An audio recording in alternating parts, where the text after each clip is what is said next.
Brian, it's a good day. Okay, we're talking about the weather. We're talking about all kinds of different stuff. And I was sharing with you how much when I got to interview Davina that time, what a blessing it was. She just got such a kind heart about her. She's a blessing. She might be a little mean to you at the house, but that don't count. I don't. You know, has your wife ever asked you about whether y'all would be married in heaven? No, she has not. My wife hit me a lick the other day on this. She said, if you're married to somebody and then you get a divorce or they die and you remarry, who are you going to be with in heaven? I said, nobody. I said, there'll be no marriage in heaven. That's only for earth. I said, there'll be no, the Bible speaks about it over and over. And I said, so in heaven I'll be free. There'll be none of that. She said, well, if I see you, I'm going to get your hand. I said, you better not. I said, first thing, you're taking a lot on yourself thinking you're going to be in heaven. I told her, I said you know, I think about things about being happy. You know, and I study on being happy a lot, and I study on happy people. And I think it's important we make decisions to be happy, not make other people be happy. And I think one of the things, and you tell me what you think about this, I think the spirit of gratitude, that seems to be a common trait for happy people. What do you think? I think so. Yeah. I think so. Or are people learning to be grateful for what they have? And And that doesn't always mean the great big stuff and things. I mean, you know, I listened to a guy was talking about a while back. He was talking about what he'd done before he went to sleep. He said, how do you go to sleep when you can't go to sleep? He said, I practice the spirit of gratitude, and I began to say the things I'm grateful for till I fall asleep. And it made a lot of sense. Yeah, I think about that. I think about if we can be grateful, you know. And another trait I find in the people that seem to be happy is the things they can't control, they don't really dwell on those things. Right. They dwell on the things they can control. And I know that has a lot to do with your job. and I don't think the Lord wants us to worry about things that are out of our control, just to worry. Right. I believe that too. I think worry gives you gray hair and wrinkles. Okay, worry does that, and hatefulness. You know. Right. And I know some people fight that, being hateful. It's a battle sometimes. I mean, we go through things, and you know, we got to battle them. Right. And the Bible said you Every got to day. bring them into captivity, don't you? You got to bring those things into captivity and get a hold of them. And that's just the way it is. There are things we battle every day. Yeah. Well, tell me something. How is Tazewell County doing? We're doing good. We're Okay. doing good. We just compiled our yearly statistics of everything we do, and we are a busy county. Yeah. And some people don't think so but we're such a large county, and we do have a lot that goes on. Our 911 calls together, about 2,000 calls come into our 911 center each week. Man. Each week, over 2,000 calls. That's a lot of calls. That is a lot of calls for service. That is a lot of calls. You know, I watch a lot of things. I think that I was looking at things on Tazewell County. I said property crimes account for 62% of reported criminal incidents. Property crimes. Now, does that sound like it's probably in line, or Probably, yeah. people's property and stuff like that? I'm glad it's not murder. I'm glad it's property. No, and you know, you can look around to some places, or if we're in training with officers who are for some larger cities, and you know, they have a murder they investigate, you know, every week. You know, we may have one a year. So, you know, when you look at that part of it, you know, we live in a great place. I think we do too. I really do. You know, Tazewell's always seemed to me like it's on an even keel. It's never a great high. It's never real low. Right. Okay. I've argued with some people about it before. They said, well, why don't Tazewell let this school come in, or this big thing come in, or this big? They always think somebody's controlling it. Right, Okay. right. I love that, how people always think there's three people out there in a dark room saying veto. Okay. But I said, well, you know, actually, I'm sort of happy. Okay, and just me. Okay, I'm happy we don't have the law school here or the pharmacy school. Because first thing that I found that we had offices and things in Grundy before. Man, when that stuff come in, rent went from $500 to $2,500. Everything increases. Okay, Right. and I don't even imagine what property taxes did and stuff like that, and everything else went. And I'm thinking, you know, and then we hate to say it, but with that comes crime. Okay, there's always crime. There's things that go on, and there's a little town that up in Kidron, Ohio, where my daughter used to live. And you know what the crime rate was in Kidron? -1%. -1. -1. You can Google it, look at it. Kidron, Ohio. They don't have a convenience store in town, okay? And they won't let one come in. They said, well, this is a real Amish community anyway. Right. But they said, no, we don't let no convenience stores come in. And you can go 20 miles down the road and there'll be one, but none in Kidron. They don't have no convenience stores. Huh. Everything shuts down about 5 o'clock. All the stores do. Everything shuts down. But it's -1%. I can believe it then. I thought that's pretty cool. Yeah. Because what are some of the characteristics you see in a place where there is crime? Characteristics in a place where we have higher crime rates. Right. We like I said, a lot of stores and things, we get a lot of calls to, a lot of shoplifting, different problems, theft. Yeah. And then what we have a lot of going on right now is a lot of scams. And we're constantly trying to tell people, don't listen to that person on the phone telling you what's going on with your bank account or yours. And we see people who are losing thousands of dollars in a whack. We had a case that we just started the other day, $7,000 someone gave away because the person on the phone gave them a story and $7,000. They went to the bank, pulled it out, gave it right away. And so we try to tell people, before you go to the bank and pull out that money, call us. Call your local law enforcement and just say, I'm on my way to the bank. This is what I've been told. We'll check it out for you. Right. And I guarantee 99% of the time it's going to be a scam. Right. Call us and let us check it out, rather than call us afterwards when you've lost that money, because most of the time that money it's long gone. It's overseas. It's people calling from other places that we can't track down. Once that money leaves your account, there's a very little chance we're going to be able to get it back. Right. And, and the deal when I look at that is, I'm no match for those people to scam, okay, because they're good. They are very good. I mean, this is their art and their craft. I know of a gentleman one time that got scammed. His wife had died. So he got a phone call and they said, hey, I worked with your wife and it's just condolences and all this, went down the whole line. And, said, if I can ever help you, let me know. Gave his number and his name. It was just very smooth. Real like smooth as gravy, baby. He just smooth. Well, and he said, by the way, where I worked with her, that she's entitled to X amount of dollars from this fund the government has set aside. And so they went down the line with him. Well, and he said, really, like, $200,000 she's entitled to. So went on with him, said, oh man, that's great. He said, okay, he said, but now you'll have to pay, you have to get it released. There's a legal fee with his attorney, you have to get it released, and went on with him. Okay, so this guy didn't have much money. So he began to get money on credit cards and do stuff and sell things and get so he could get this money. And then it come a little farther, well, you need a little more, for this. We've run into this hiccup with it. And then it got down to where the point was that the money was on its way, cash, FedEx, and just make sure you're on the porch because you have to get it.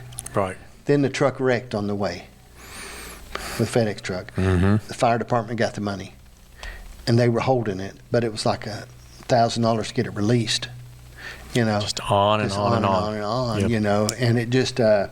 You're no match for these people. No. And like I say, to be a salesperson, whether you're selling cars, furniture, whatever, you have to be a people person, know how to talk to people. Right. And I've often said the people who do these scams, if they were in an honest business selling cars, furniture, whatever, if they would do a really good job. Yeah. But they're using that talent that they have to scam as much money from people who don't have any money to give away. Yeah. And it's sad to see. I've been laughing. I've been getting these emails from these places who I'm sure go out to several things that says to Tazewell County Sheriff's Office, I have investors who are ready to buy your property. Yeah. I'm like, well, I don't know if I can sell the sheriff's office, and how much do you want for the sheriff's office? The board of supervisors might get mad if I try to sell it, but these emails that keep saying they want to come in and buy the Tazewell County Sheriff's office, they don't know who these emails are going to. They send them out hoping to get a bite.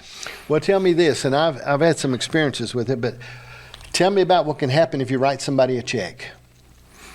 What can happen? If you write somebody a check. If I write him a check, if I go, Joe Blow's out here, I come by a yard sale. He's got a John Deere mower for sale. So I say, buddy, I'm going to write you a check and buy that lawnmower. I don't know him.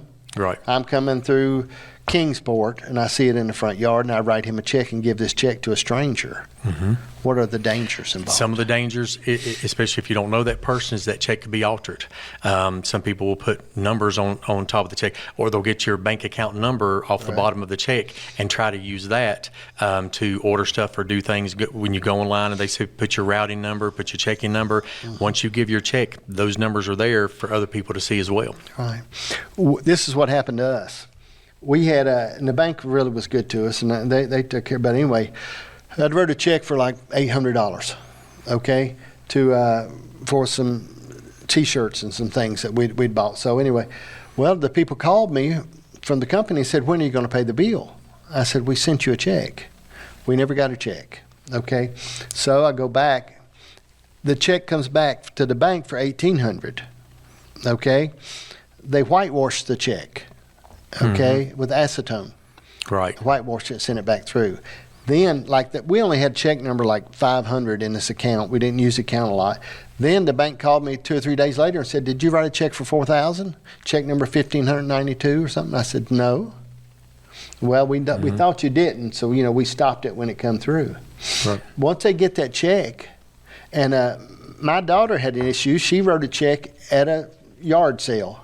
People we knew, the guy that worked for us, his wife, and turned around and wrote a check for these boots or something she bought. She ended up looking. This girl took the routing number, paid her life insurance, paid her phone bill, paid her power bill, once she got that routing number, and started paying all this stuff. It was about the bank reimbursed her, and then the girl got in trouble for some other stuff, and she ended up getting that money back again about 3 years later. Worked around on it. But I mean, yeah, and banks are getting very good about trying to help people not give away their money, helping people when something does happen. So I tell people, let your bank know if you think there's anything suspicious. Now some of the scammers will say, when you go withdraw that money, you can't tell the teller what's going on because that bank's under investigation and they're trying to take your money, so you can't tell them what's going on. But if you tell the bank and let them know what you suspicion, they will help you because they don't want to see their customers get scammed. So I try to let us know, let the bank know if you think in any way someone's trying to scam you. But still, yet we're seeing it week after week, people losing thousands of dollars in scams. Yes. I know of people that have lost hundreds of thousands of dollars, borrowed money on everything. All right, so let's see why this begins to happen. Let's take a glance a little deeper. I think the seed is greed. Okay, if it's me, you, or grandma. If we think we're going to get something for nothing. Okay, it's usually when we set ourselves up. And I believe those scammers feed on that. Okay, if they think you're a little greedy, they start feeding on that. But I think if we can really, the people that don't, and greed is a monster. Okay, I know that. Okay, now my Lord, we all got a little bit of greed. I reckon that's why we work and get a payday. Right. We can call it whatever we want. Right. But I mean, it keeps the world in turn. I always say greed and pride keeps everybody from being dressed too ugly and money in their pocket. But if they find that, they feed on that. And they start saying, all right, let me do it. And then they just ease you in, baby. They just ease you in and start pulling you little by little. And we have some people who get so far in, they're afraid to stop and they won't report it. And we have family members that talk to us, but they've already given $30,000 because they've been promised this million. Right. And if they report it to the police, then they've lost that $30,000 when they know the million's coming. So they won't report it to us because they don't want to stop because these people are still promising all this money's coming. And so we have a problem with some people even letting us know and letting us work a case because they're still believing those people that big $1 million is coming. See, I guess the message we want to get to people out there, the message we want them to have is, no matter where you're at in the middle of this, if you're hesitant, it's all right to let the police know. Absolutely. And get a hold of them and say, listen, just tell me if this is true. If we think it's something legitimate and you're about to get $1 million, we'd love to see you get $1 million. But call and ask us first. Let us check into it. Let us check the phone numbers that are calling you so we can try to help in case that it is a scam. Yeah, and I think that's I just think that's such a big thing. Okay, I mean, we don't write many checks anymore. We don't, we just because we do most stuff online. And I know people think, well, they could still get you on a card, or they could still get, but there's some protection you have there. Right. Okay. I remember one time the president of First Sentinel out here, I went to use my card to pay for Sunday dinner. And when I did, the lady brought it back to me and said, this has been declined. Well, I was pretty sure I had enough money for dinner, not to buy a lot of stuff, but buy dinner. Right. I said, are you sure? Yeah, and we always think there's no way. Even if we know we ain't got money, we think there's no way. And so, I paid cash and paid for the meal. Then I called. I happened to have his home phone number, his mobile number. So I called him and I said, man, this is a situation. This is what's going on. He said, he just started laughing. He said, well, John, those who have to give. He said, we'll take care of it Monday. He said, well, it'll be all right. We'll take care of it Monday. So I went back in Monday, and I had bought, overseas, I'd bought 3 or 4 big televisions, and I joined 2 or 3 Muslim organizations, and they gave me a whole list of stuff that I'd done. Of course, they gave me all my money back. But, man, this thing is so important, and I spoke to Brandy out at New People's. I want to go and do an interview just on this because she's really versed on this, man. Great. She's sharp on this type of thing. Like I said, the banks will help you out if you just go and talk to them about what may be going on. Yeah. And the thing is, if you think it's too good to be true, it's just not true. Right. And ask first, find out, because like I said, once the money's gone, very little chance we're going to be able to go over to Africa or wherever these people are calling from and get that money. When we had to file a police report on those checks and stuff, and I went to the Tazewell Police Department, had to file a police report and give them all the information and things like that. And then I think it's been a year or so now. But and this is one of the things they said can happen too is, people say you come to me and you say, hey, I need $500. I'll give you a check for $1,000 next week. I've got this deal coming through, or whatever. Okay, and I'll give you the check for it. And they print these checks now. Okay, and this first person, this $500 person, might be innocent, but then they take that check and then they mobily deposit it. Okay, they got it from somebody, and then we do this mobile deposit and send it back through. And now this person is, in the middle of it all, and it just and we see that too. And the people get letters that we're giving you this $500 check to go out and shop and do this, and they go and they cash it, they spend, then come find out the check was not a good check, so the bank has to take $500 of their own money. So they've used that money and passed on. It's a lot. I had a guy come through one time. I was selling a building, and he come through a building, and he looked at it and stuff and said, I'll buy it. He said, I'll buy it. And it was in a rented car anyway, which threw me a little off, But so I just tolerated, didn't even listen to him. He said, can I go ahead and just write you a check today, a down payment on it? I said, well, sure. So I took his check. It wasn't a big, like, couple grand or something. He said, I'll give it to you and hold it. And then so he called me back, said, would you hold that check a couple days? I said, well, sure. I said, I'll hold it. I knew I never was going to get it. I done went on to another customer after that. But, and turned out, he was just gone, and the business he had on the check was nothing, and it was all just. Right. But I don't know, man.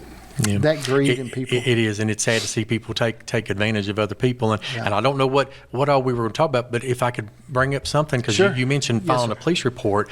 One thing we try to tell people so often is look around your house, look at the valuables you have, the things you have, take pictures of them, get down serial numbers. Even your lawnmower has a serial number. Your chainsaw has a serial number. And we have so many cases where someone may have been have stuff stolen, and they say, well, it was a red chainsaw from Lowe's. And those are going to be hard to find if we don't have, we may find someone who has 3 of them in their building, but to prove one of them's yours without having that number. Guns. I've taken every gun I have pictures of it on a jump drive. I have all the numbers wrote down. If we go and take a report and someone says, well, I never wrote down that serial number, but it's a black Glock. Right. We could file a report local here, but if that person's found and they check out a gun in West Virginia, California, it's not going to come back as stolen without us having that serial number. So keep a little book somewhere, hidden safe with picture rings. When women have rings that's stolen, and they have to try to describe to us so we can go around and try to find it. But if you've got a picture and you can say, here's the ring that belonged to my grandmother, and here's a picture of it, it's much easier for us to try to find. Well, I use there's some tools out there like Google Photos and Amazon Photos. If you've got Prime with Amazon, you got Amazon Photos, which is free. And every picture I take on my phone uploads automatically every night to Amazon Photos. Same thing Google. If you've got a Gmail address, you got Google Photos. Right. And because I took multiple pictures of my guns. You know, I mean, I took them and took pictures of the serial number, took pictures of what it was. The coolest thing we had one time, we had a house broke into, and you know, had some guns stolen. It wasn't no real overly valuable guns, right? But I had like a 22 single shot bolt action. It was my dad's, and he gave me, and I had just stuff like that. And I had a guitar stolen and some things like that because I still couldn't play the guitar, but it was stolen and some this odds and ends. Right. So you know it's gone. You know, so we said, well, okay, so we're gone. And about a year later, there were some people building a house close to us, and they found our rifles underneath a bunch of brush.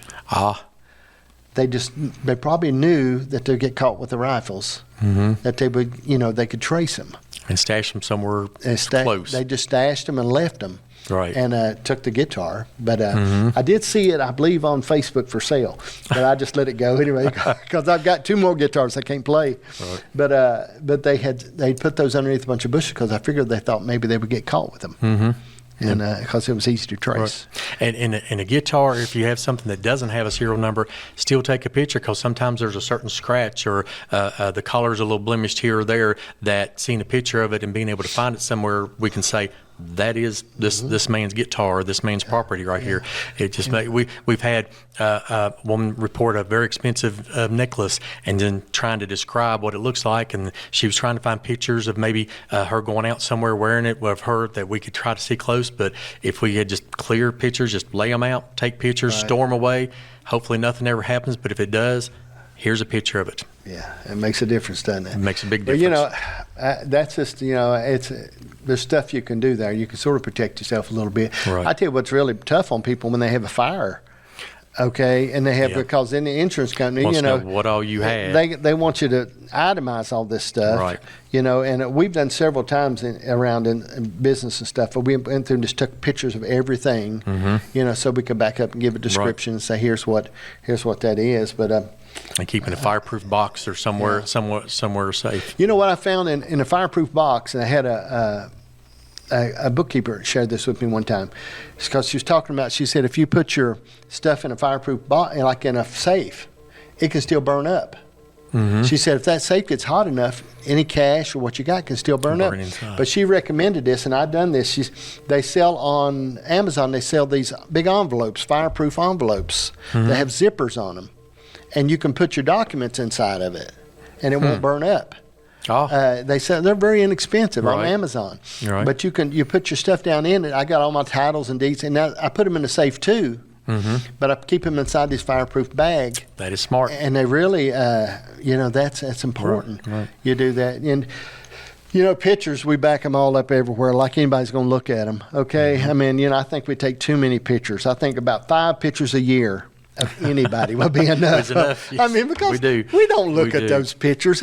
You know, we got pictures galore at the house, and the kids don't come over and say, let's look at those pictures. Right. They want to look at those pictures. And when you die, somebody's going to try to figure out what to do with them all. Exactly. You know, and but I don't know.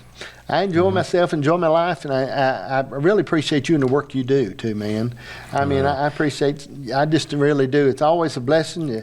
And this is why, you know, you know, and I know you like this with everybody, man. If there's something I need or something, a situation, I can contact you and talk to you. And it's real people you can get a hold of. They're not untouchable. Exactly. And I think that's important. I did have a little issue the other day, okay? One, I didn't stop going to the YMCA down there at that little road where you come out. I sort of brake checked a little and made my turn. And here he come down the road this early in the morning. Why are these police officers out this early? I don't It's know. foolishness. They don't know be coming out of Grant. They should have been somewhere else. And he got me, you know, and I apologized. But I stopped now, though, religiously. And I know people get mad. But I stopped there. I said, you know, and then I went the other day. I went up to the police department up here, Tazewell Police Department. You know, it's all kinds of police cars. I don't know how many police cars the town has. Look like 20, okay? And I had to go in there, and I told him, I said, you know, makes me a little nervous with all these police cars out here because of things y'all don't know I've done probably and things like that. I said, but it makes you a little nervous in anything you do. And I think what we do sometimes, there's things that you run into in your life, and this I believe too. I mean, man, there's so much stuff that you and I see in the world today that there's great police officers, Right. and then through the thing of social media, these are all humans. There's some not as good as others. Right. Okay. Right. Just like used car salesmen or heart doctors. With any profession. But I think to stay on top of how do you remedy and keep check on officers, making sure they got the public in mind. I don't know how to word that. Okay, how do it is, and when we hire people, and when I have yearly staff meetings with all the department, one thing that we push out to them, and we hired a couple of new ones the other day, and I just had to talk with them. One thing I always say is make sure you treat the public the way you would want your family treated. You know, how would you want an officer to treat your mother, your sister, your grandmother on a crime, and to follow up on that crime? Make sure you treat the public like you would want your family treated, and that's the way I look at it. You know, my family member may go out here and get pulled over and get stopped, or have a problem. They have to call 911 for the police. How would I want those officers to treat if it's my family, if it's my aunt or someone? And that's the way I tell these officers. That's the way you need to treat somebody. Right. Yeah. Because people hold grudges when they get pulled over. Like my wife. You know, you got her 30 years ago. I remember. She talks about it, man. I'm telling you. At Brian Hieatt, she says she still votes for you, but she don't like it. That's why when I see her, I go there. She can just, whatever she wants to do, I'm not looking. Let me tell you, a while back, I was coming down the road, and I apologize if I've shared this before, but because old people repeat themselves. I was coming down the road. I was in the camper. She was in the car. And we had to go to Ohio because my daughter needed us. So we were coming from Kingsport to Tazewell and then going to Ohio. And I told her, I said, now, you're going ahead of me, but do not speed. Don't speed. We got to drive 6 hours. It's not like we're going to beat it by 15 minutes. Right. I got up there on down the road a little bit, Hansonville, and there I seen her pulled over by a police car.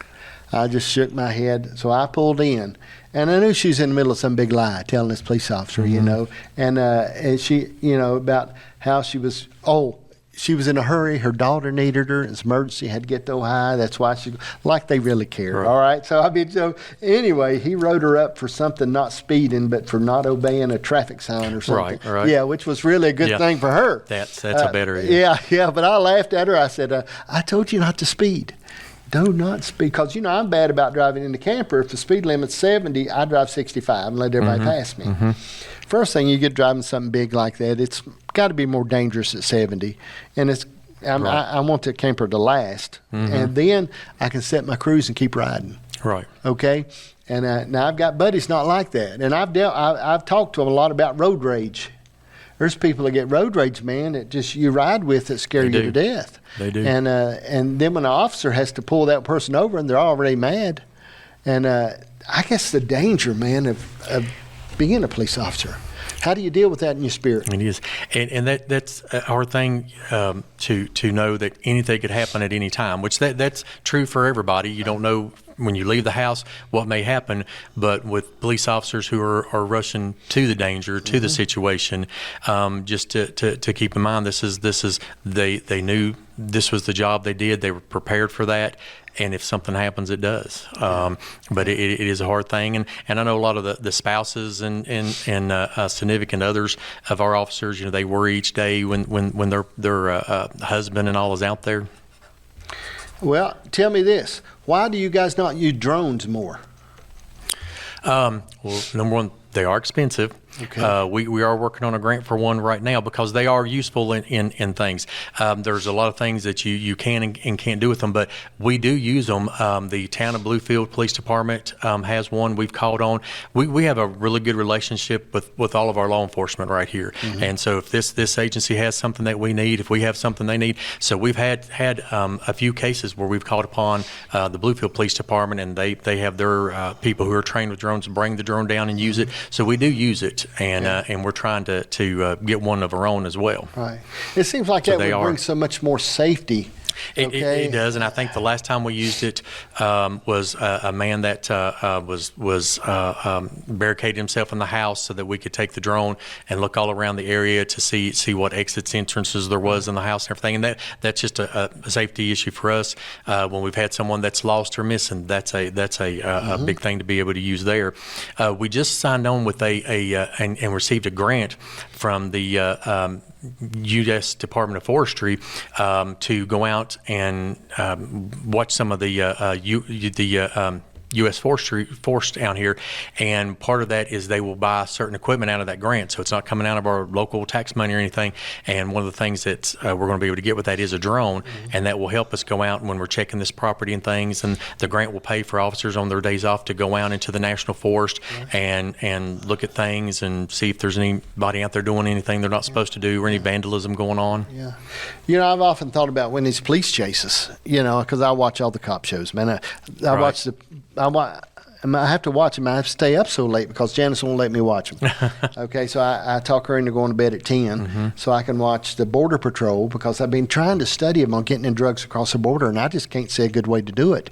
I know they're doing it, but I mean, it's fascinating to see. And then they'll get like $7 million worth of drugs in a tractor trailer to be in the axle or something like that. Right. And what gets me is these crazy people that come across that will come in there with it in their shoes.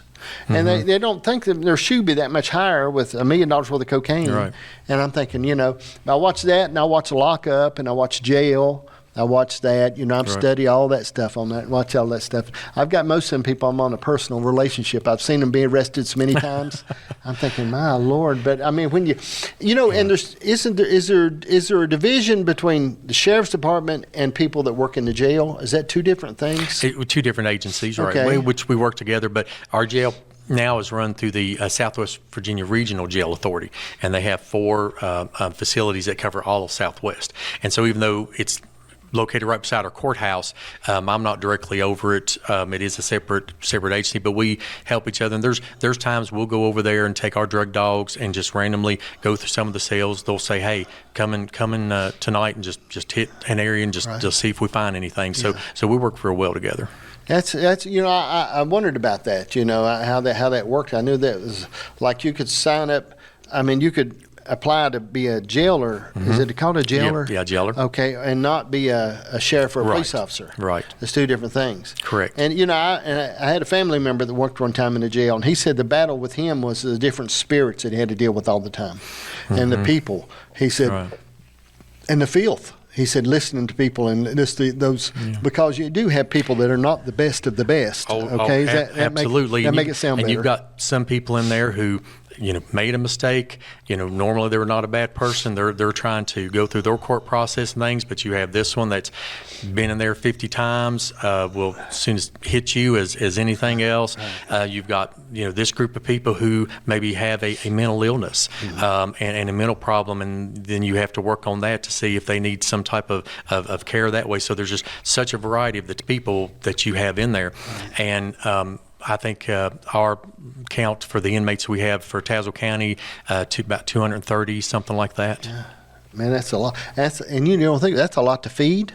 It is. Okay, a lot to clean, feed, clothe. Right. I mean, it's like because the population of Tazewell, Virginia, is not that much. Correct. Yeah. I mean, it's not that high. It's a really small town. I think about that when I travel a lot. Like I was the other day over in Pineville and over that way, and man, that's a big place. Yeah. Welch is a metropolis, ain't it? I mean, have you been to Welch? Not in a long time. It is. I mean, the buildings and the people and the place, that is a big. I mean, you could sit Tazewell down in the middle of it anywhere. And I think about that. Sometimes we forget it. We think Tazewell's this big, and I thought, you better hope McDowell County don't ever want to take Tazewell. Because there's a lot of people. And I go through an intersection over there at Pineville the other day, and there must have been 1,000 cars. It's coming through this intersection, going by this convenience store, and I thought, man, you forget how big McDowell County is and what all is over that way. Yeah. I mean, it's a big place. It is. I know a lot of the areas that we border, are more rural areas, and because we border 2 counties in West Virginia, and that makes it a little hard with law enforcement sometimes. If something's going on right here near, and this crosses over here, what we can and can't do, so it makes it difficult in those areas.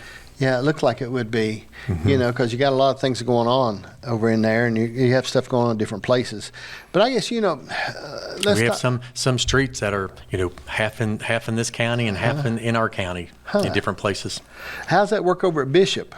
And that's one of Is the that- I was areas. thinking yeah, that. yeah, I was that's one of thinking the that areas. when you go down There's through- one street there that these houses are in West Virginia and these houses are in Virginia. So Yeah. when we get a call, we have to see exactly where this is happening at, whether it's Yeah. their jurisdiction or our jurisdiction. Right. And we have the same thing with Russell County, where some of the streets down in the Raven area are, part Russell County, part Tazewell County. Yeah. That's something how it works out like that. Mm-hmm. It's a big, well, let's talk about drugs just a minute, okay? I know people get addicted. Now, I deal with a lot of people in recovery and get to talk to them. I've interviewed some family and friends of mine that are 6 years clean now and come through it, and they talk about what all they went through. Right. And how hard it must be, okay? Mm-hmm. And I know at times in my life I've got a little hard on the people, but I'm not doing that. I'm not like that because I see people now and I think, man, I have enough trouble not eating Oreos, okay? Right. And saying if I said, well, I'm not going to drink Diet Pepsi for a week, I'd have a little hard, trouble, yeah. okay? Yeah. I'd have a little trouble. But if I'm on the Oxy, it's got to be hard on you, It is. okay? And like I said, we all, if something ever happened to little Debbie, I don't know what I would do. But yeah, and so I'm like you. I can imagine for it to be a narcotic, how hard that addiction must be. And we see, we have our recovery court, and we see successes in recovery court. We have a lot of like Celebrate Recovery and different things to help and be that support for people. So we do see that people can work hard and overcome and try to do things. What is recovery court? That is, we have people who have been charged with crimes, and depending on what they've been charged with, what their past they've been charged with, they may be able to get into what's called recovery court. It used to be called drug court, and that is through our circuit court, and it's a team between mental health, law enforcement, the court system, and there's a rigorous things that the people who are in that have to go through, daily activities, counseling, different things, and then they meet each week and look at their progress and what they've been able to do, community service, just different things, and if they go through all of these things and are successful, then eventually they get to graduate, and it helps them on whatever charges or things they were supposed to do, but it helps them overall just in their impact of their life. Yeah. I listened to Trump's speech yesterday, and he was talking about. He said, we're going to have to build mental institutions. We don't have them anymore, where people who do have mental problems can go. He said, we've closed them, we've stopped having it, and then, my experience is a lot of homeless people, you can't get them in shelters. No, okay, no. what I've studied on and what the things I've read about, that I've seen firsthand. Right. But there's a lot of people, and I don't think we have as big a homeless issue around Tazewell. If you do, I haven't seen it. We do have some, but not big as in other places and things that you do. Not like Bristol. You go down to Bristol at exit 7. Okay, you can pull in down there in front of Walmart and people will be in the bushes. Right. Okay, but our weather's not really conducive to being homeless either. I went to Hawaii and they were everywhere. People were all over. Under every bridge and underpass was loaded with people. But because I guess the weather's conducive. But when it comes down to the drugs and being addicted, I've had family members that have been in recovery 3 and 4 times, and then finally.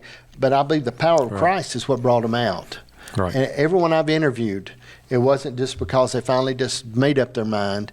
It's because God's power and His Spirit come into them, and they began to see that in revelation knowledge, and they fall out of that. And I think a lot of people don't understand. And I can remember years ago arguing with a woman. Her daughter was living in her house and had a drug problem, and the mother and I felt sorry for her, but I was arguing with her because she said, "I don't understand why you all can't do something for her. Why can't you take her to rehab? You can't." And I said, "You can't force rehab on somebody. You can't, if she has a desire and she knows she needs help, she wants help, that's the first step. But you can't just force somebody and say, you're going to rehab and you're going to get better. They have to have some desire, some want to start the process and get better. And she could not understand that. She said, well, you're just going to let her do this, and you need to do something with her. You need to take her somewhere. And I watch this. I get most of my education from YouTube and TikTok, okay? Where I didn't go to college, I'm trying to catch up. But I watched one guy on there, and he's really big about, he goes in these places and asks them, do you want help? Do you want to quit? Sure.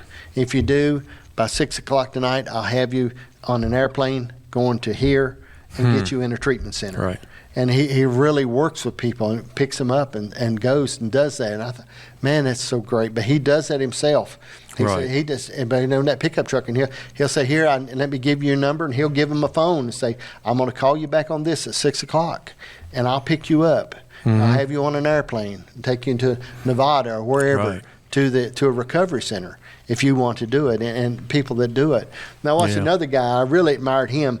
He just drives in his car, and I don't believe in encouraging some things, but anyway, in his car he has socks and water and has stuff in his car. And when he sees people that are behind the 7-Eleven or wherever, he'll stop and say, you know, what do you need? Do you need a sleeping bag? Do you need this? Are you hungry? Right. And he'll say, I'll go over here at McDonald's and get you something. What do you want? And he'll go over and get him a Big Mac and a fry and a drink and get him a... And I thought, you know, that's pretty good. Yeah. Okay? I mean, there's people that got a heart for those kind of things that really... Right. Now, it makes me feel guilty, okay, which is good that I feel bad. But, I mean, when we see things like that, but man, when you see the heart of some people that they really reach out, there's so Right. much more good going on than there's bad, Brian. And there is, and you know, just in our area, we have food pantries, and you know, like the Labor of Love Mission that has food every week, and we just they let us help them last week, giving away free coats that they were able to get in, and right now's the weather when we need them, but they had hundreds of free new coats just to give away for anybody who came through the door that needed a coat. So we do see a lot of good works going on just right around here. Yeah, and I know Steve Branch has got a big on Celebrate Recovery. Yes. He has done, they're doing a powerful work, his church is on that. Yes, and, yes, he does. Man, and they're doing things now that the street, people have come off the street, and they're going to Bristol and doing things down there too.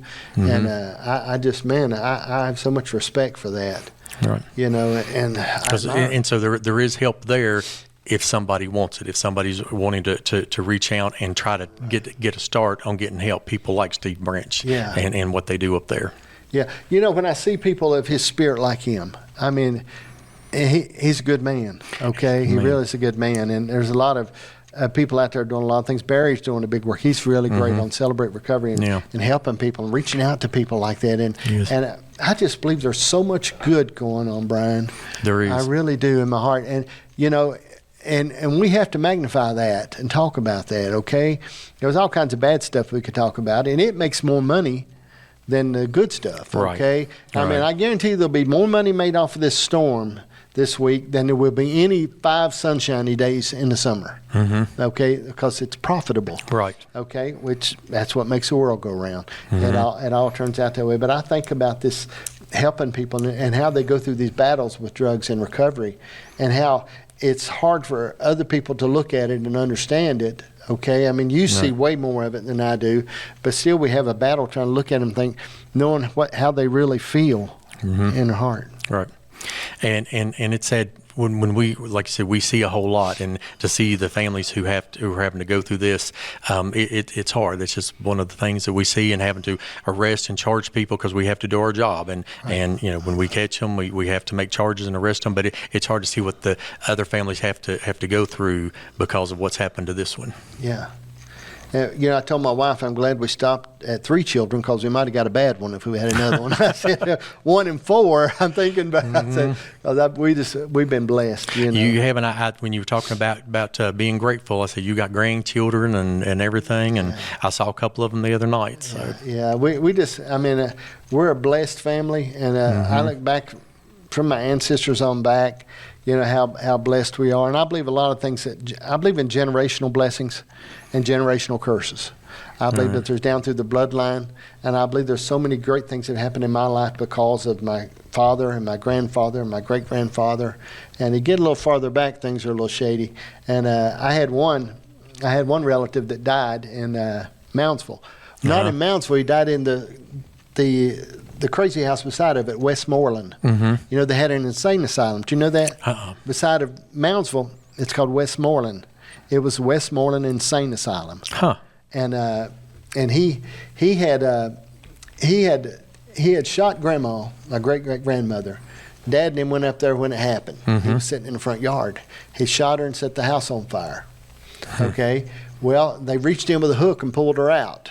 Okay, she was dead, pulled her out anyway. But what got him was the day before, before he set the house on fire, there was a cuckoo clock that he liked, and he got it out of the house and put it out in the shed, and there was some fresh milk.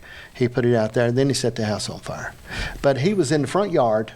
Dad said when they got there, and the state police was there, and they said, Mr. Hicks, do you have a gun? He said, yeah, I got one in my pocket right here. And he said, can we have it? He said, you will, but you give it back to me just like you found it. And they gave him the gun. Well, he got off, okay? Didn't charge him. A year later, he went back and confessed, and went to prison. Yeah. And then he got, I believe he got Alzheimer's before they knew what Alzheimer's was. And then they put him in the Westmoreland Insane Asylum up there. And I want to do a tour of it. I went to Moundsville and done a tour. But I want to go and do a that tour would be of interesting. Westmoreland. It's something to see. On his death certificate, it tells where he died at there at Westmoreland. And they called it, they didn't say how many people they had. They said like 3,000 souls. That's what they called them. They didn't call them people in the insane asylum. They were souls. 2,000 souls. But I think we need places to help people, either to help them or take care of them that have mental problems. Okay, we're going to have. I don't know, is there any place around now? And you mean for people to just go to, or for mental health problems? Yeah. Well, what we use around here, we have Cumberland Mountain, and I know a lot of what they do is based on your finances. So they can help people with lower income, higher income, whatever it may be, with services. And there's a lot of times when family may know that they have a family member that needs help and needs to be evaluated, and that doesn't always have to go through the police. The family can go themselves and ask for help and go through that process. So a lot of times law enforcement can make someone who's going through a mental issue a lot worse to have someone show up with a uniform and a gun. So a lot of times we'll help a family and let them know how they can work on that process themselves. Yeah, it makes sense because there's a certain amount of fear you guys bring. Okay? Because of the stuff we know we did, we never got caught at, too. We're thinking about that all the time. I don't know. When I'm places like at an airport or somewhere and they have the drug dogs, and I know I don't have anything on me or my suitcase, but I'm still standing there saying, don't come over. I hope that dog doesn't come over here. And I don't know why I get nervous. I know there's nothing in my suitcase, but it's something I think ingrained in all of us. We get nervous. Well, I watch people on this, again, I hate to refer back to it. I watch that border security all the time. And they'll, the drug dog will stop somebody. Okay, so they pull them over for the secondary. They bring them through the secondary, and then they start swabbing them. Okay, so they swab their bag, and I got all this stuff down pretty good. I could go to work if you want me to come. I got this. So they swab them, they put it in there, and it cocaine. But they can't find no cocaine. Okay, because what happened is if they've touched something somebody else has touched. And this is what they say, okay? And, if they've touched something or they've been around something, or if it's on their credit card, if it's on their wallet, or if they've been to a club and they showed how that will show up. You know what I mean? And then they end up letting them go because they don't find any drugs. But I'm thinking, man, that's secondary. I guess that's what you call it, a secondary contact. And throughout my career, one of the things that I really enjoyed was being part of Appalachian HIDA. I was on the board there, but they took us down to the border, and we took a trip down there to we were able to tour some of the detention centers there. We went along the actual border wall and then went to the highway crossing point, and you got hundreds and hundreds of cars that are going back and forth each day, and it's just, to me, overwhelming to see all that traffic going forth, and you're trying to enforce and check each car and each person coming in and out, but just all the traffic coming back and forth each day is just so much. It was just a sight to see. If you smuggle something across the border, is there a statute of limitations? Say it's a pistol, and you smuggled it 30 years ago. I wonder if it's a statute of limitations. Well, if it's something that's illegal to have, or you're talking about like if it was stolen 30 years ago, No, like if a person, hypothetically, me, was crossing the border. Because here's what happened, okay? Do we want this on? I was trying to act on the statute of limitations. I could plead the fifth and not testify against myself, and I'm not under oath. Don't you dare sneak it in. Don't sneak that card out on me, okay? But one time I was going into Mexico, okay? I had a bunch of people with me, rough-looking bunch. Okay, we was in one of them high-top vans. We'd been to the Grand Canyon. We'd been places. We'd come back. So we was going in. Let's just make a little trip into Mexico because we didn't have no brains. So I had a little .22 revolver with me. All right. I wrapped it up in a towel and shoved it up under the dashboard. Because I knew y'all guys couldn't find it there. I mean, who looks under the dashboard? Who would you ever look under? Well, we come back out. They tear the van apart.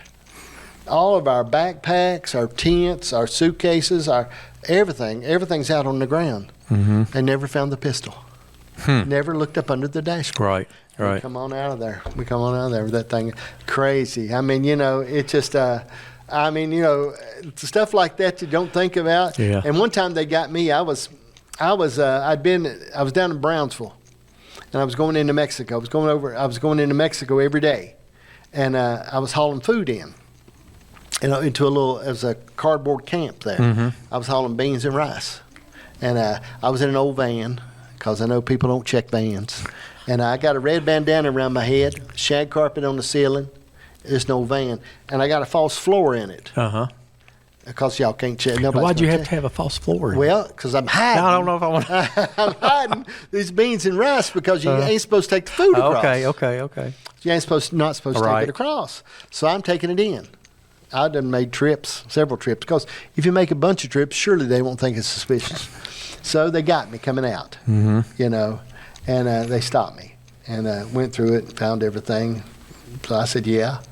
So I sit there a little while, so I just started singing about most gospel songs I knew, and just sit there, old red bandana on my head, pair of blue jeans, an old shirt, and I said, y'all can go ahead and stop me, but I'm going to do this again tomorrow.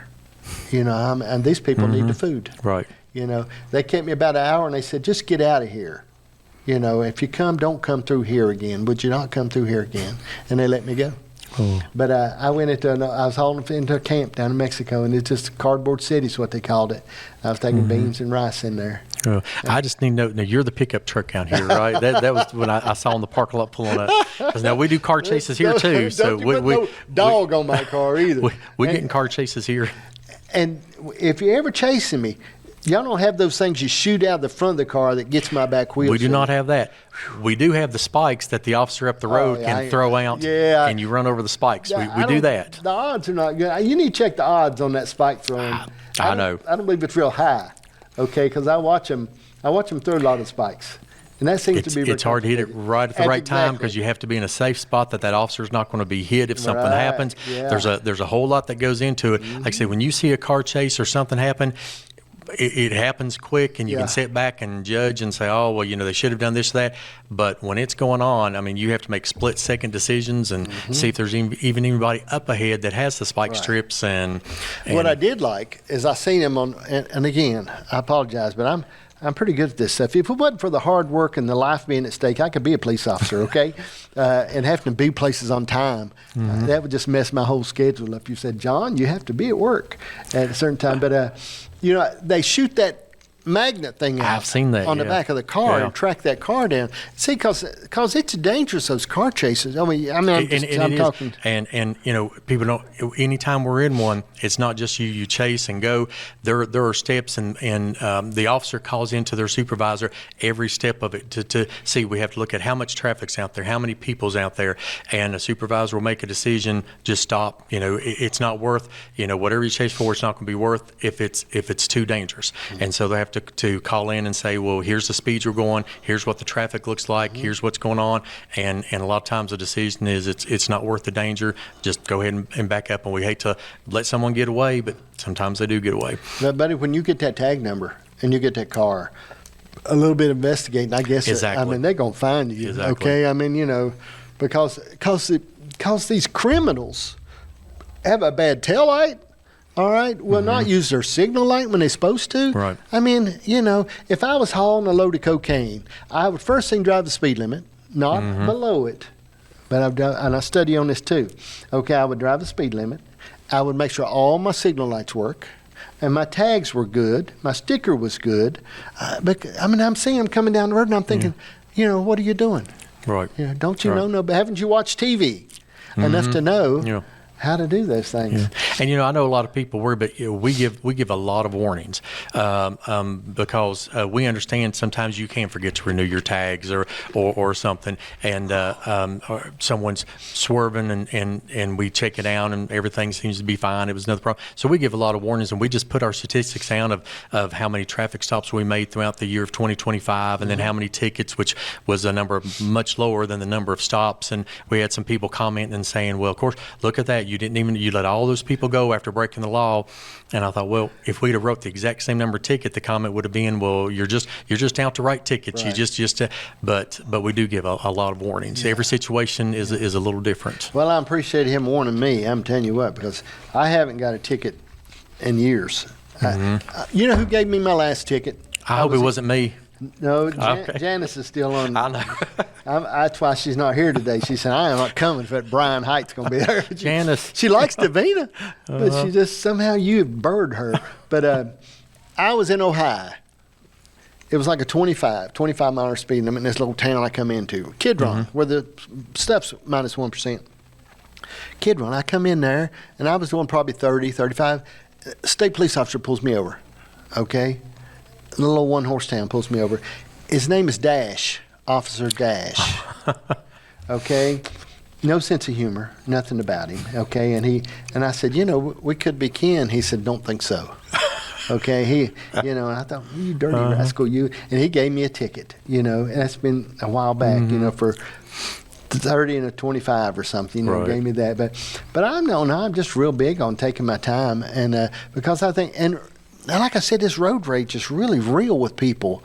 I mean, and I've traveled with people that scared me because they were so mad. Why they cut me off? Where's that idiot going? What's this one doing? And I'm saying, hey, man, you need to dial it back just a little bit. Right. I got a grandson in Ohio, and he always wants to be in a hurry. You know what I mean? I'm on the phone with him a lot while he's driving. He drives an hour each way to school.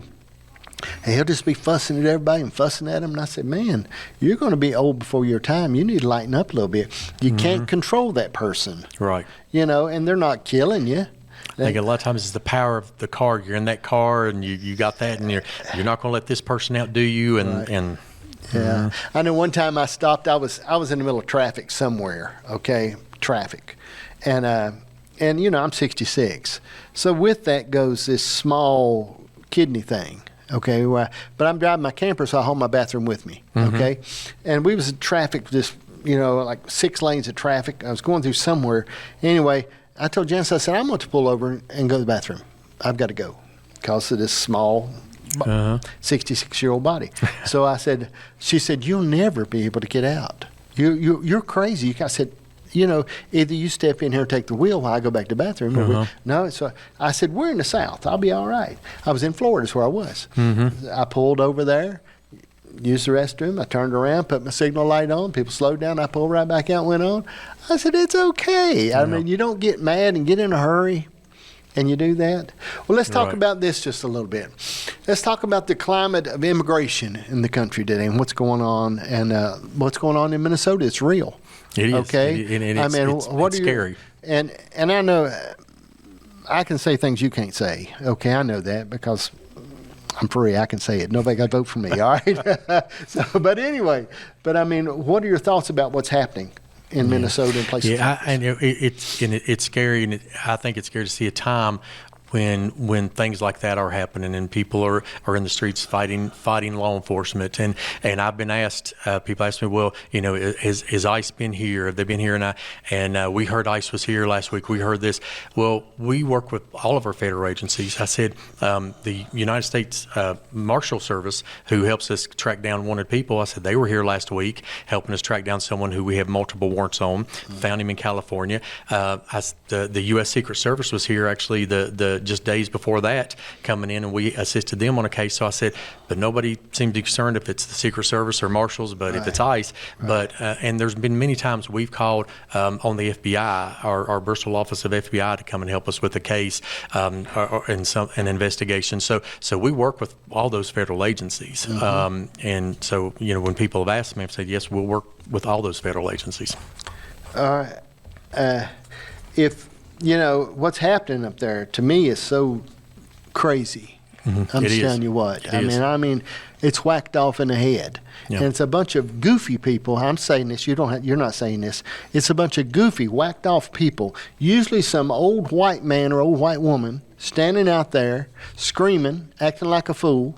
And I'm thinking, that is so ignorant to me. And I'm very passionate about that. I'm thinking, why? They're talking about arresting a sex and child offender, offender and a rapist and this and that, and you're standing out there acting like you don't want them to do it. Right.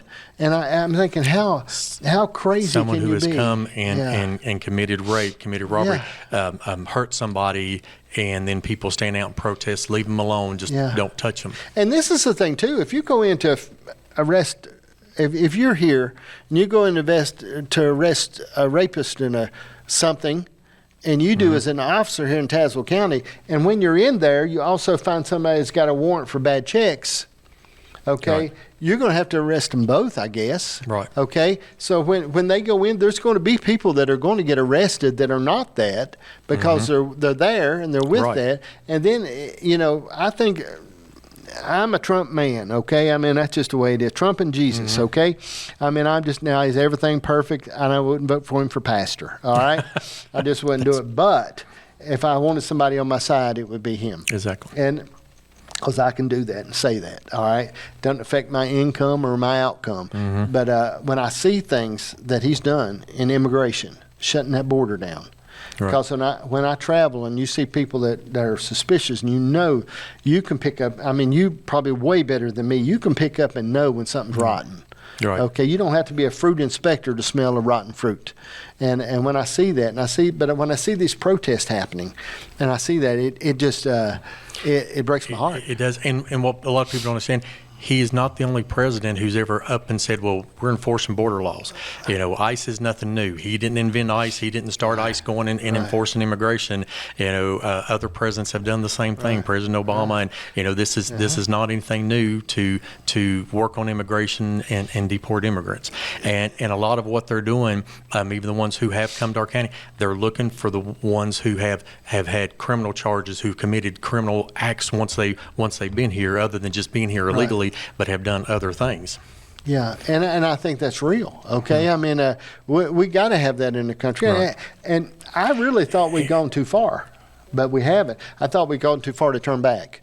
Right. But he has brought a renewed spirit back to me, thinking that there is fixable. I think so, and I don't see it. If there's a man that was born and raised here, and he goes out and he's committed a crime against somebody, he's assaulted somebody, then that person needs to be arrested and stand trial, the same as someone, whether they came from another country or not, they've committed those other crimes. They need to be accountable for them. Yeah. What is the same thing when you talk about separating people from their children?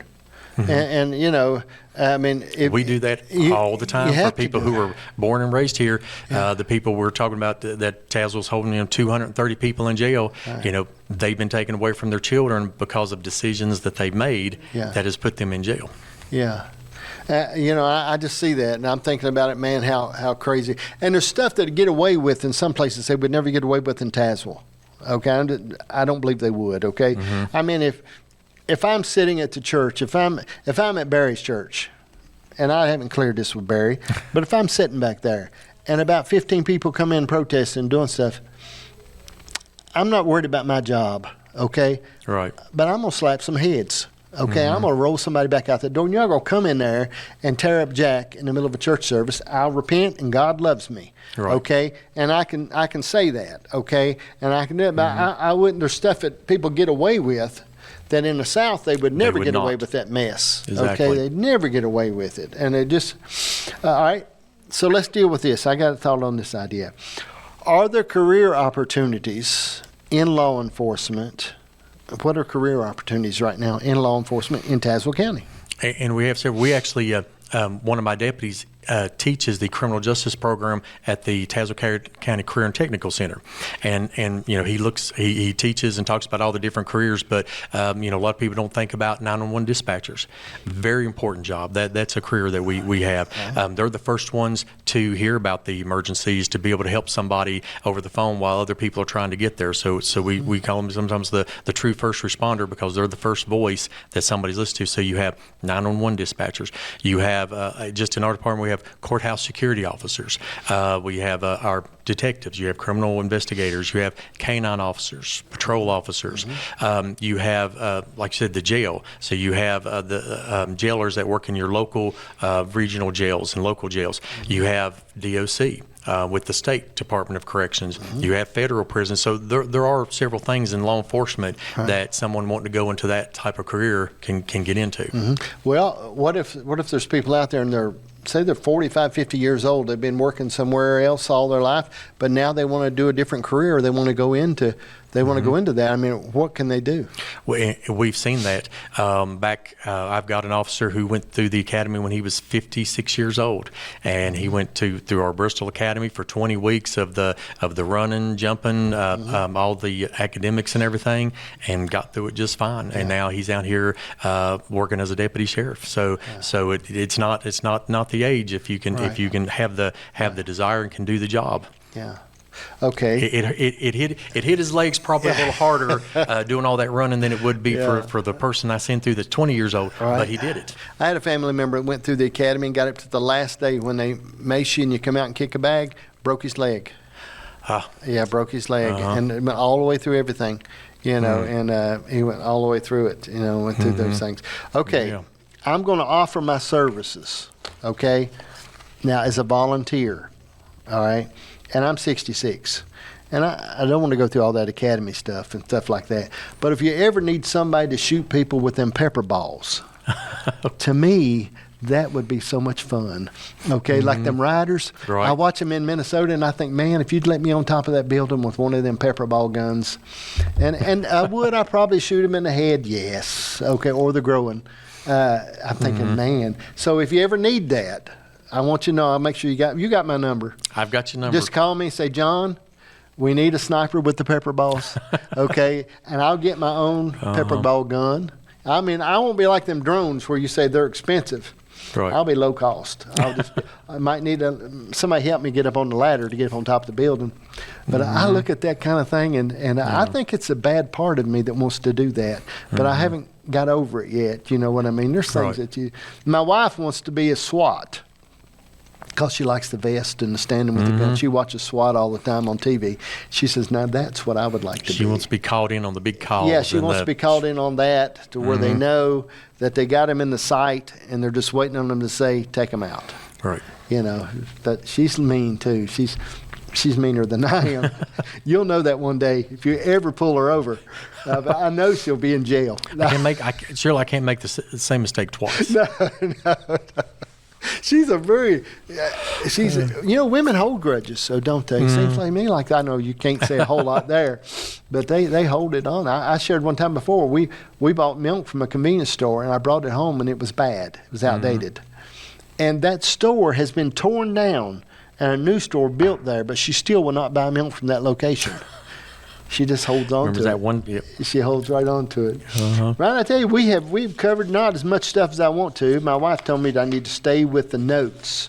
Okay, I was working on notes and going through things and trying, because, man, I know you're so busy, and I know sit down with you is hard. I went off subject some on our scams and things. Hey, man, that's, to me, we could do a whole segment just on these scams. And I'm looking forward to sitting down with Brandy out New People, so she said she would, and just talking about this, because it's heartbreaking, because when you get taken advantage of it emotionally, it does. I mean, it just, you feel like and when you've seen someone who has taken their life savings that they've worked hard for and given away through someone scamming them, it's sad. Yeah, it is. It's that just, to me, boy, I like to get a hold of them sometimes. Oh, we too, yes. There's just a point about it that you're thinking, man, alive. I'm just, I don't know, I'm heartbroken about it. Well, family. You got a boy getting married? Is that true? I had one got married this past July. Just got married this past July? He's had a busy 6 months. He got married, graduated college, and just passed his state nursing board license yesterday. That is and cool. so he's married, college, and then he had to pass it, and then starts a job as a nurse here next week. Man, where at? So Tazewell Community Hospital. Man, that is really Yep. cool. So he's been away for a few years, not too far, just up in Radford, living in Right. Elliston. But it's just good to have him right here in town. He'll be working right here in town. So And my kids, two of my children live real close to me, and I get to see them a lot. And I work out every morning with my grandson. We go the Y together. One of my grandsons go every morning together. And Colson, lives within 30 feet of my house. You know what I mean? My other daughter lives right up on the hill. So I'm blessed. It's such a blessing. It's more than you got any idea, because I got friends that don't get to see their kids or their grandkids. Right. And not because they live a long ways away, but maybe 50 miles or something, We're blessed to have them here, and then we have another one that's starting into the nursing program and wants, because I told all of them, I said, follow her steps, go into nursing, go into medical. Right. Law enforcement is hard and difficult, and as we've been talking, the things that are going on in our country, so I told them I'll go medical. So two of them are. Yeah. Well, if they got Davina's heart for that kind of thing, you got to have a heart for that. Okay. There's people that go into it that don't have a heart, but you got to have a heart for that for people. Yeah. When you turn around and want to go into the medical field and do that stuff. And I admire that, man. You need that. That's like people in these rescue squads. You need people to do that. That's a hard job, man. You're coming in people at the most drastic, awful point. Right. And having to help them and do something there with them. Yeah. And I was talking to someone a while back, and I was talking to him. He was talking about Narcan. That he said what he's running into now is people fight him off when he goes to give him Narcan because they don't want to lose the high. He said that he's got people that get mad at him because he's going to give them the Narcan, and he's talking about how some of the drugs now it doesn't even affect. When they're getting in fentanyl and different things. That we've had cases where we've had to, of course, normally when we get there, they're not fighting it off because they're already passed out. But we've had some to have to give 2 or 3 doses of Narcan before it hits them and brings them back out. Gee, that's heartbreaking, ain't it? It is. When you see things in Philadelphia, and I begin to see these drugs, and I see people on the street just been over on these different things. I mean, to me, that's just, I'm heartbroken and don't feel like there's anything I could do. I feel like I live such a sheltered life. Right. I feel like all I can do is what we're doing today. I can share the information and try to. It's sad. We law enforcement comes down to where we have to carry around Narcan to be ready for those calls. Yeah, and I know we touched on this just a little bit, but the big danger on not just stopping vehicles, but how you can get run over when you're stopping in a traffic accident. Yes. Isn't it a great percentage? And isn't that a big thing that happens? It is, and that's why several years ago they had the move over laws. So if you see an officer with blue lights on the side of the road, or now it's VDOT, how it works with those lights, you get over to the other lane, and that's to try to help that people, they don't pay attention, and if you step out at the wrong time. Yeah, I mean, I've watched, I've studied on that, looked at the percentage. And then an officer's having to focus on what traffic's coming, what's going on here, but also what's going on in the car, what danger may be here, what did you stop the car for? Right. So it's a lot going on at one time. Yeah. My daughter, the other day, she was coming back, she's in Ohio, and she was racing horses and hit black ice. And when she did, tractor trailers were wrecking.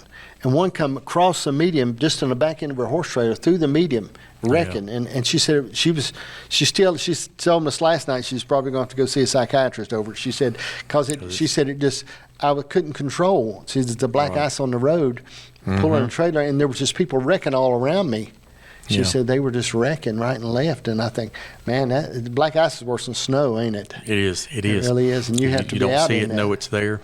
Yeah, you're out in there. What careers, at least people can contact the Sheriff's Department because I think there's people out there that, I know we say it's hard to get people to work.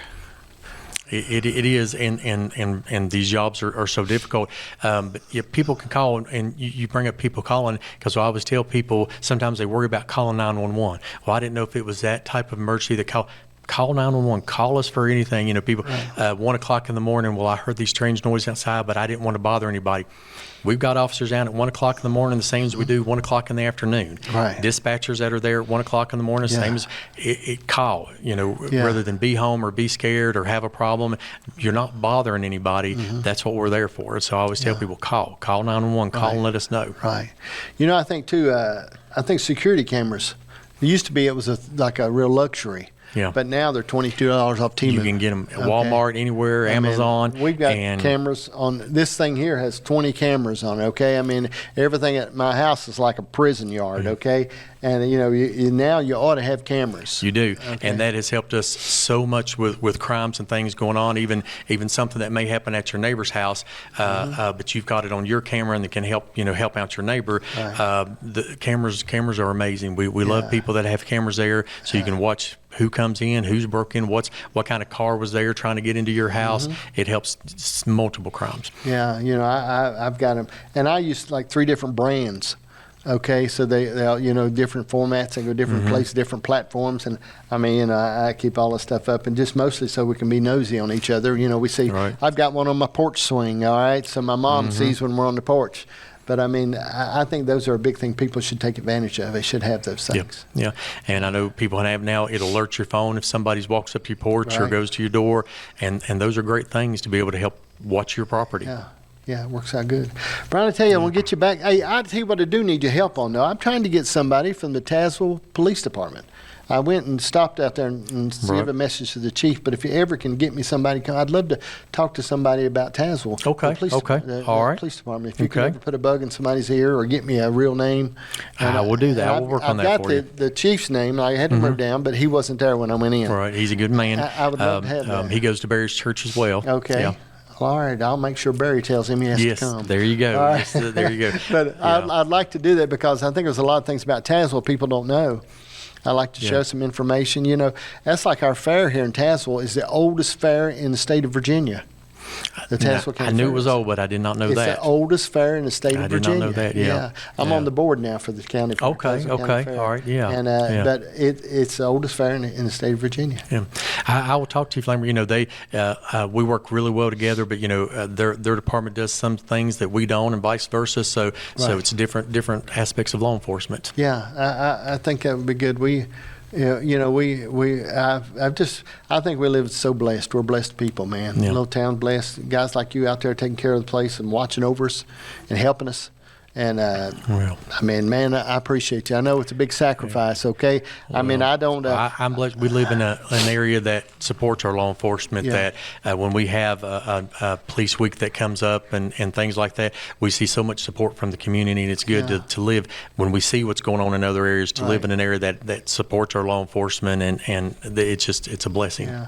And I'll open up through this network. If you need anything, or if you get somebody that wants to do weekly things or come in and share 2 minutes on things that are going on in the area, it's all right. Everything we have, we open it up to the sheriff's department, okay? We don't mind it at all. It don't bother us a bit because we want to help people, and we want to transfer this information. It's all it's good for. It's not good for static to run. We want to transfer the information to people.